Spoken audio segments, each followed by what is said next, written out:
Ladies and gentlemen, day 2 of the NBA playoffs is now officially over. Every single series has started, and I'm trying to get this video out as quickly as possible because I've been streaming something like 24 hours over the past 48. So I'm trying to get this out and go the fuck to sleep. Another great day of games. So far, these NBA playoffs, they've been great, all right? Including the play-ins, not the Eastern Conference one. Western Conference play-in was great. So we're going to go over these games here, starting with the 76ers-Wizards game. Man, the Wizards played well enough to win. Up until the stretch where they turned the ball over like 5 times in a span of 6 possessions. All right, that was hard to watch, right? They kind of choked away this game a little tiny bit. I thought Bradley Beal played really, really good in the second half of this game, scoring. In fact, he was pretty much the only reason why this game was close in the second half. Russell Westbrook, got to be better. He's got to be better scoring the ball. He can't be breaking that many shots. And when he breaks, he breaks. That's the thing with Russ. He shoots those mid-ranges off the glass. Whenever they go, fine. Whenever they don't go, holy shit, it is hard to watch. Bertans finally had a good shooting night, 4 of 8 from 3. Some big threes as well. Rui had some big shots too. But it also shout out to our man Robin Lopez with those hook shots. But again, you're just not going to win, especially on the road as an underdog against a better team when you turn the ball over that often in the fourth quarter. It's just not going to cut it. For the Sixers, Embiid had 30 points, and he was in foul trouble the whole game. He had the fewest minutes out of anybody in the Sixers starting lineup with 30, and he still dropped 30 points. He had all of the Wizards' bigs in foul trouble, all of them. Gafford, Lynn, Robin Lopez, they were all in foul trouble trying to guard Embiid. It was hard to watch. 13 free throws for Embiid. Tobias Harris went off too, 37 points. We had a chatter who during the first half, when it looked like Tobias Harris was on his way to a 60-point game, we had a chatter who said, yeah, he's not going to hit 40 though, and he ended with 37. Cooled off significantly there towards the end, started missing his shots.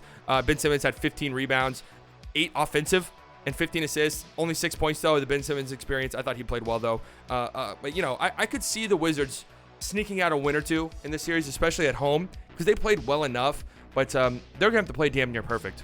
They're going to have to play damn near perfect. So I got to tip my cap though to Bradley Beal because I thought, you know, he did his thing in the second half. Lakers and Suns. Woo, are the Lakers in trouble?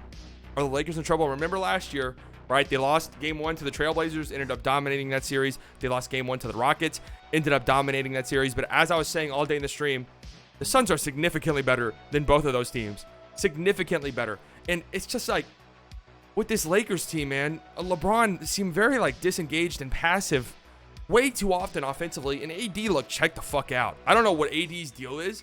He just looks completely checked the fuck out at times. Like, there are times where he's going off and he looks great. There's other times where he just does not look interested. Like, he doesn't even want to be out there on the court. And today was an example of that. This whole Lakers team obviously runs through Anthony Davis and LeBron James. So as the second star on the team, you can't have moments where you just look like you could not be bothered to be out there on the floor. AD's got to be a lot better in that regard moving forward if they want to win this series, because he got dominated by DeAndre Ayton. He got absolutely dominated by DeAndre Ayton today, who, shout out to him because he played a phenomenal game. 21 points on 11 shots, 10 of 11 shooting, 8 offensive rebounds, 16 total rebounds. He dominated Anthony Davis. Shout out to Devin Booker. He played great as well. 34 points. Devin Booker in his playoff debut. 34 points. Chris Paul got hurt. It looked bad. Fortunately, he was able to go back into the game. I don't know how serious it is. I haven't looked at any updates or anything like that. But if you're a Suns fan, you say, holy shit, we beat the Lakers game 1. AD looked terrible. DeAndre Ayton dominated. AD had him in the torture cell all day long. And Chris Paul had 7 points. And he did impact the game because he's Chris Paul, but he scored 7 points. Mikal Bridges shot 4-12, and we won pretty convincingly. You're feeling very, very good. If you're a Lakers fan, you're saying to yourself, okay, well, AD needs to figure it the fuck out. That's pretty much what it is. AD needs to get going, and you would like to see LeBron be a little bit more aggressive. I saw a lot of Lakers fans saying, oh, this is a feeler game. There's no feeler games. There's no feeler games. That's the dumbest shit. You're going up against the Phoenix Suns. Okay, this isn't the Timberwolves. There's no feeler games. All right, you do not have that luxury. You do not have that luxury this year. So this is gonna be a good series. This could go 7. I still think the Lakers will win. I can't bet against LeBron. I just can't do it. But the Suns are for real.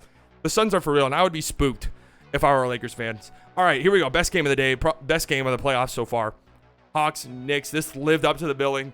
This was everything we wanted. Madison Square Garden was going crazy. Fuck you, Trae chants at the start of the game. Fuck Trae Young chants at the start of the game. It reminded me back whenever I was at Texas Tech and Trae Young was at OU. Did he answer? Did he ever answer? That floated in the game there. 32 points in his playoff debut, 10 assists, the game winner, obviously.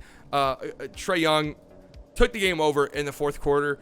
He all game long, really, it felt like a layup line for him. You know, he was able to get into the paint at will, where he could float it up, he could lob it up, a lot of different things he can do down there. And, you know, he just had a great game. Bogdanovich is really, really good. He's really, really good. He was a great addition for them. Every single day, I'm more and more upset that the Mavericks didn't at least make some type of play for this guy, because he would be perfect. He's a great, great, great secondary playmaker, ball handler to put alongside Trae Young. Clint Capella, I thought, played well, even though his production kind of fell off a little bit there towards the end of the game. And I just want to say, Lou Williams had that stretch towards the end of the third quarter where he was a big factor why the Hawks were even still in this game, giving Trae Young a chance to take the game over there in the fourth. I want to say this, though. I do want to throw this out there. I was a little annoyed. First and foremost, I do not think that was a foul on RJ Barrett. I do not think that was a foul on RJ Barrett.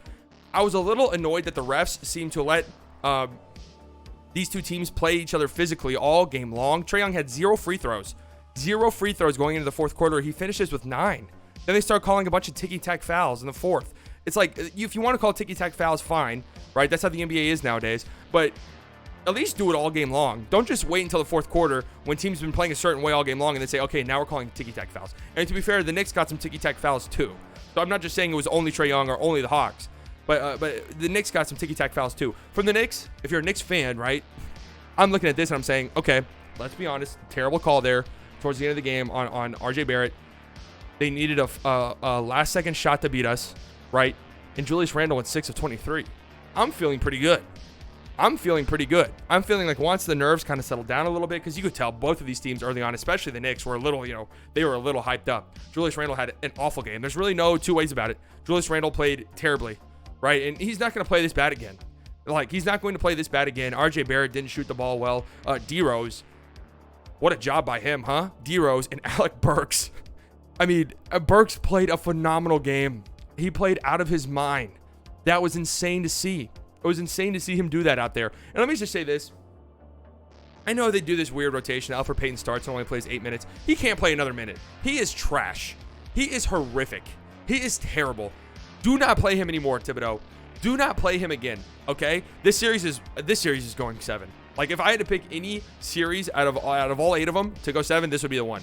This would be the one. This is the biggest toss-up series. Both these teams are so close to one another. I don't know. There are times where, like, both worries I have for both of these teams sort of came out to play today. For the Hawks, listen, Trae Young is just not very good defensively. And there was moments where Emmanuel quickly was just blowing right past him, right? And you could tell there was also moments where the Knicks defense was playing really, really well. For the Knicks, I worry about them offensively, especially against a team like the Hawks, which is very, very talented offensively, with Trae Young, who's one of the best offensive players in the sport, and then Bogdanovich, who's a great number 2. I mean, they got a bunch of different guys. John Collins, Capella, a lob threat. DeAndre Hunter's even a pretty capable offensive player, and Lou Will. I worry that this Knicks team might not be able to keep up. But this was an insane game today. Madison Square Garden was rocking. That's what playoff basketball is all about. Trae shut the fans up there at the end. That was crazy to see, man. That was crazy to see. Trae Young is going to be a perfect villain in this league. He is. He's going to be a perfect villain. All right, on to the last game of the night. This game looked like it was going to be a complete and total nightmare. Like, it looked absolutely terrible. Memphis had, I think, an 8-minute stretch there in the first quarter where they did not score, or something like 7 or 8 minutes where they did not score a single point. And I was like, oh my God, this game is chalked. This series is chalked. But Utah was struggling too, and then Utah just kept struggling and kept struggling and kept struggling, and the Grizzlies started to pull away. They started to figure it out, then they started to pull away, and the Jazz, to their credit, tried to claw their way back out of the hole they dug themselves in the second half, mainly the fourth quarter, and they just couldn't do it. Bojan Bogdanović, Bojan had 0 points at halftime. 0. He finished with 29. Insane performance by him, but it wasn't enough. Gobert fouled out of this game. Mike Conley has got to play better. He has to play better, especially if Donovan Mitchell is going to miss like any time. He has to play better. And Jordan Clarkson was terrible tonight. Horrible. I know that scoring is his thing, but there are times where you're like, please pass the ball.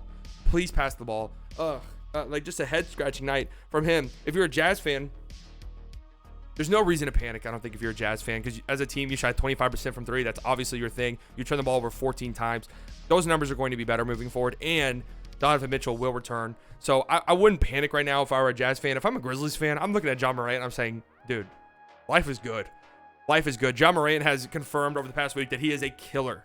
He is a cold-blooded killer. You want your best players to have that trait. Ja Morant has it. Dillon Brooks, playoff Dillon Brooks is real. He exists. He is very, very, very much real. 31 points. Dillon Brooks had an insane game. Ja Morant, again, at the end with those floaters, man, in the crunch. Just huge plays. Jaren Jackson had some huge plays. And Kyle Anderson was a tone setter in this game. 6 steals.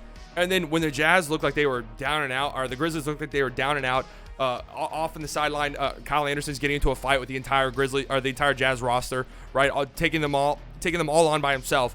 And then the Grizzlies go on this crazy ass run after that and take this game over and end up winning.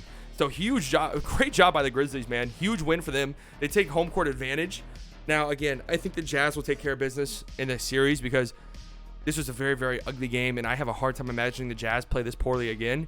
But the Grizzlies are a scary-ass team. To all the Warriors fans who are crying and upset that we weren't going to get Steph Curry, or even all of like the other NBA fans I'm seeing mad that we didn't get Steph Curry, why don't you just enjoy this Grizzlies team?